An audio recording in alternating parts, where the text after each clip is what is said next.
आज मैं आपको clinically infectious disease lab interpretation test देखना सिखाता हूँ, जिसमें हम सबसे पहले देखते हैं विडाल टेस्ट, जो टाइफाइड फीवर के लिए कराया जाता है, जिसका कॉजेटिव ऑर्गेनिज्म तो आपको पता है साल्मोनेला टाइफी। इसे तब कराया जाता है जब सिम्टम्स यदि फीवर 5 दिन से ज्यादा हो, ब्रिकार्डिया हो, कोटेड टंग हो, इस तरह की कंडीशन देखने को मिलती है। विडाल टेस्ट में 3 चीजें डिटेक्ट होती है: O antigen for active infection, H antigen for past infection and vaccination, and paratyphoid fever के लिए Salmonella paratyphoid A and B.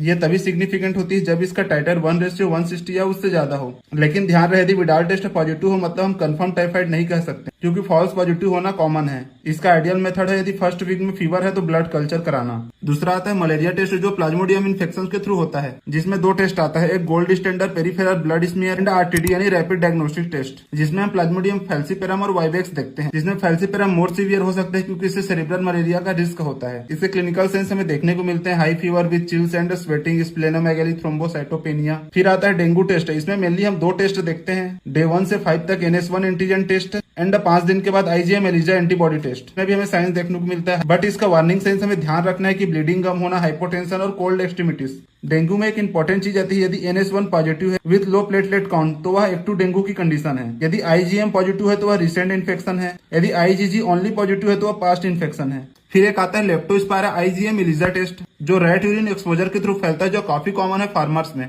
जिसमें जब हम टेस्ट कराते हैं तो विद इन 7 डे में पॉजिटिव होता है IgM एलिजा टेस्ट एंड इसके कंफर्मेशन के लिए PCR और मैट टेस्ट कराते हैं। फिर 5वां आता है हेपेटाइटिस पैनल, जिसमें हेपेटाइटिस A, B, C और E आता है। ध्यान रहे कि हेपेटाइटिस A और E फैलता है फेको ओरल रूट से और हेपेटाइटिस B और C फैलता है ब्लड स्ट्रीम से। इसमें जब हम HbSAg टेस्ट कराते हैं तो हेपेटाइटिस B एक्टिव इन्फेक्शन का पता चलता है। और एक आता है एंटी-HbS, जो पास्ट इन्फेक्शन और वैक्सीनेशन के लिए होता है।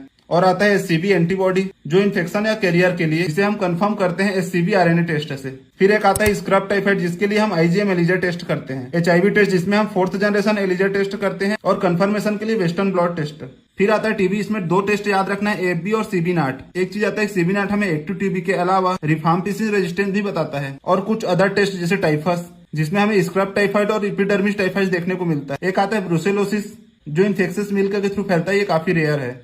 और आता है इंटेरोवायरस या पोलियो, जिसमें हम स्टूल PCR कराते हैं, एंड कोविड-19, जिसमें हमें RT-PCR एंटीजन टेस्ट कराते हैं। अब कुछ बोनस टिप्स जो आपको पता ही होने चाहिए, जैसे यदि फीवर 5 दिन से ज्यादा हो और नेगेटिव हो मलेरिया डेंगू का टेस्ट, तो हमें टाइफाइड फीवर सोचना है या स्क्रब टाइफाइड। यदि फीवर के साथ लो प्लेटलेट्स हो विथ रैश हो तो हमें सोचना है डेंगू, लेप्टोस्पायरा या मलेरिया की कंडीशन। और यदि फीवर के साथ जॉन्डिस हो विथ रीनल फेलियर की कंडीशन हो तो हमें सोचना है लेप्टोस्पायरा या हेपेटाइटिस। यदि फीवर के साथ न्यूरोलॉजिकल साइन हो तो मलेरिया, फैल्सिपेरम या TB की कंडीशन हो सकती है। ये सारी कंडीशन को हम आगे कंफर्मेशन टेस्ट के थ्रू पता करते हैं। ऐसी और क्लिनिकल नोट्स के लिए मुझे DM करें।